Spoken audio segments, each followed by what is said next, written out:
émission de télé, on met en valeur des restaurateurs, des cuisiniers, d'autres personnes, mais beaucoup moins les réceptionnistes. C'est votre avis? En fait, aujourd'hui, on constate que les métiers de réception, ils ont été beaucoup oubliés.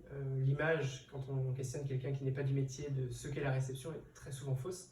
On imagine quelqu'un qui juste donne des clés, alors qu'en fait, il y a beaucoup de compétences, parfois très techniques, qui sont développées. Et autant les métiers de la cuisine, parfois de la sommellerie, ont été fortement mis en valeur, notamment à travers des émissions pendant ces dernières années, la pâtisserie également, autant les métiers d'hébergement et de réception particulièrement ont été beaucoup oubliés. Et je trouve que ce concours, notamment, il donne vraiment en fait, l'avantage de remettre ça en lumière, remettre ces métiers qui sont parfois délaissés, alors qu'encore une fois, ils demandent beaucoup de compétences. On a en plus besoin d'avoir des jeunes qui s'y intéressent, qui viennent pour faire vivre nos hôtels.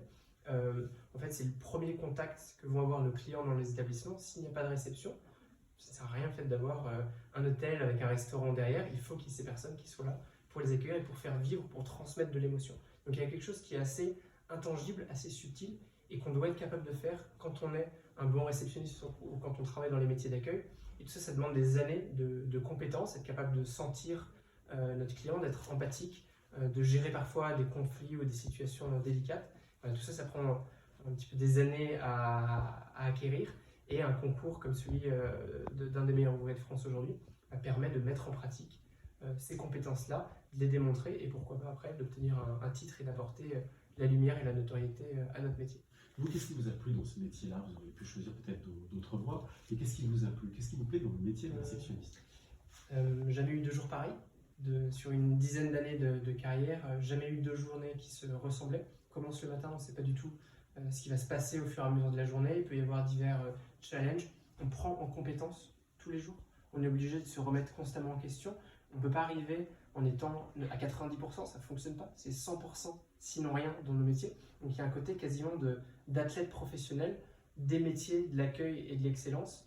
On est obligé de donner le meilleur de nous-mêmes, sinon en fait, ça ne fonctionne pas avec nos clients, ça ne fonctionne pas avec nos collaborateurs et tout l'établissement finalement en pâtit. Et puis ça peut même se ressentir sur notre chiffre d'affaires, sur la réputation de l'établissement. Donc le rôle d'une personne peut en fait avoir un impact complètement global et c'est ça que je trouve qui est formidable. Chacun il trouve sa place dans l'établissement. J'imagine que votre défi, c'est chaque jour de résoudre une multitude de problèmes.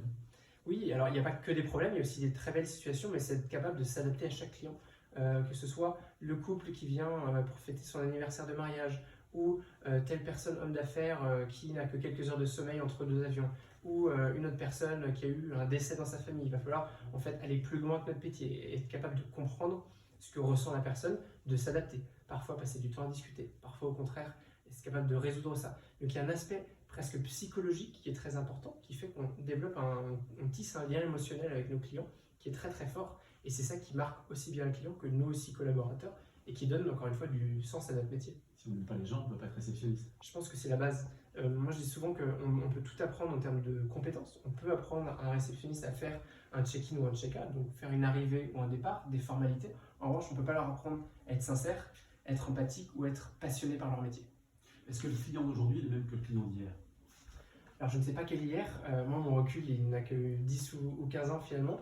Je pense que les générations, pas que de clients mais aussi d'employés, elles évoluent. D'ailleurs c'est vraiment partie des sujets sur lesquels on a travaillé cette année avec le meilleur ouvrier de France. On a ce qu'on appelle notamment des générations Z qui ont des attentes différentes, qui sont plus impatientes aussi. Donc aussi bien côté collaborateur, il faut être capable de leur offrir une expérience différente, on parle d'expérience collaborateur, que côté client, il faut être capable de réagir très rapidement pour leur offrir un niveau de service en sachant qu'ils sont beaucoup moins fidèles avec nos établissements que l'étaient leurs parents ou leurs grands-parents. Donc des clients moins fidèles, qui vous sollicitent peut-être plus, mais des quantités de personnel, en tout cas du personnel, peut-être moins présent en nombre.